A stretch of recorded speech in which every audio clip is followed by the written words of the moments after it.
Hey, welcome back to my channel. My name is Debbie, and today I want to talk about the single life, specifically Danielle and Mohammed.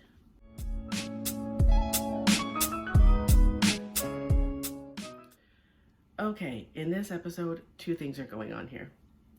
We meet Danielle's new group of friends. Seems like a cool group of ladies. 3 women, 2 are twins, one and another single lady, and they go on a girls trip. And these ladies get on a dating app and find a date for Danielle.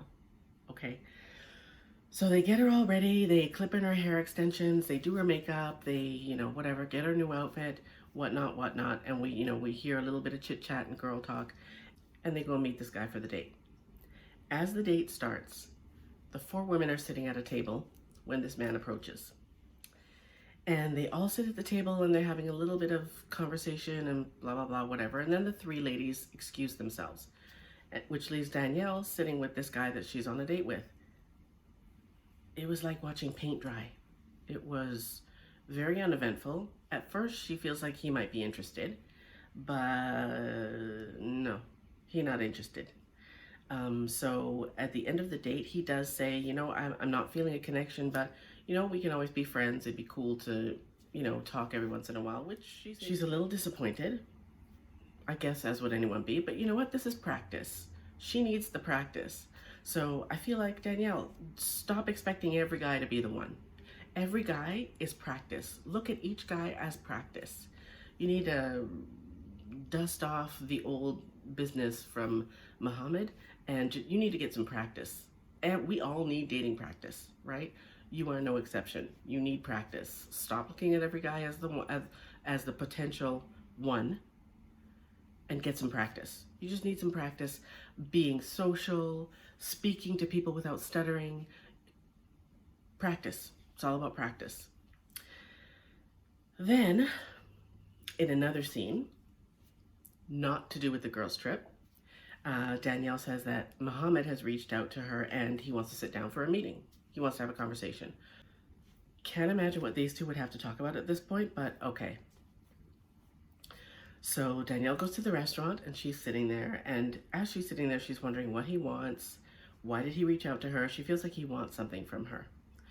Mohammed gets to the restaurant, he sits down, and this has got to be one of the most painfully awkward interactions I have ever seen.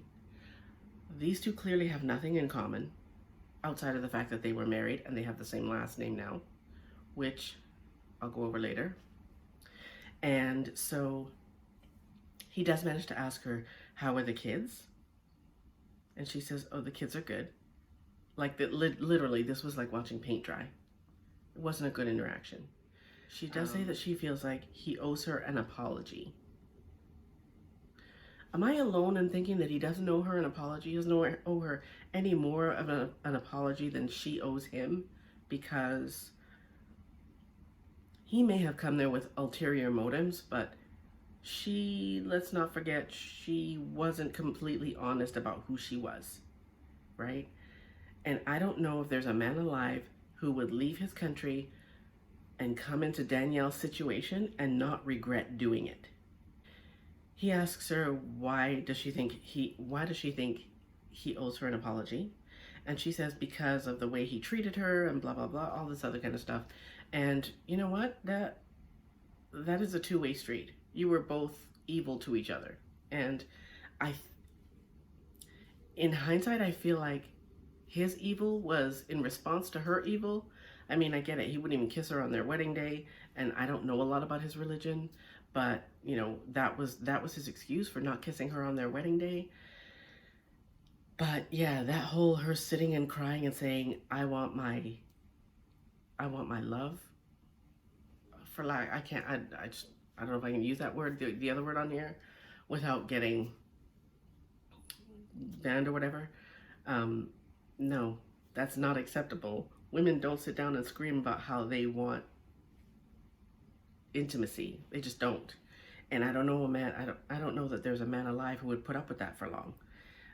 But anyways, she feels like she owes him an apology. He doesn't feel like he owes her an apology, but he does, in a roundabout way, apologize for the fact that she feels like he owes her an apology. I feel like that's the only apology she's getting. So they end their conversation, which, like I said before, was painful. And they walk outside and they actually agree to be friends. Okay, so we all know what happened when the last time they agreed to be friends, right? She felt like him agreeing to be her friend meant that she could blow up his phone anytime that she wanted. And if he didn't answer, she would blow up his phone even more and leave him nasty messages and then show up at his house and freak out about why he didn't answer his phone, why he wasn't texting her back. And as he's agreeing to be friends, I'm thinking, oh, dude, why? Why would you even say that? Do, how short is your memory? You know better than anybody else that you can't be friends with this woman because she feels like that means, like I said, she can text you and you're supposed to immediately text her back.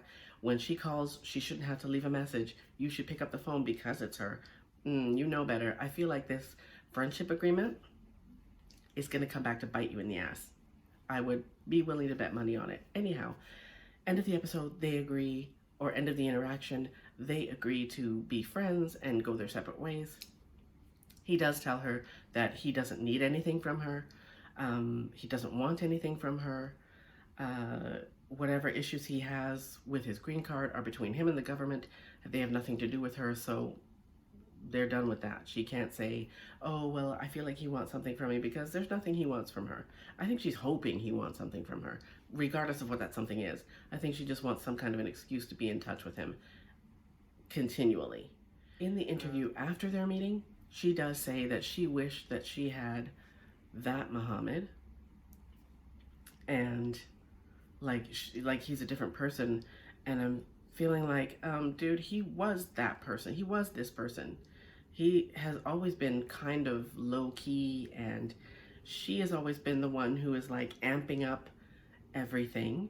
And like I said, she says, I wish I had that Mohammed, and she's crying, and she wished that things could have worked out. But it's like she says, but I've moved on. And it's like, okay, your mouth is saying one thing and your body is doing something else. Like, you're crying about what was or what you wish could have been, but at the same time you're telling us that you've moved on.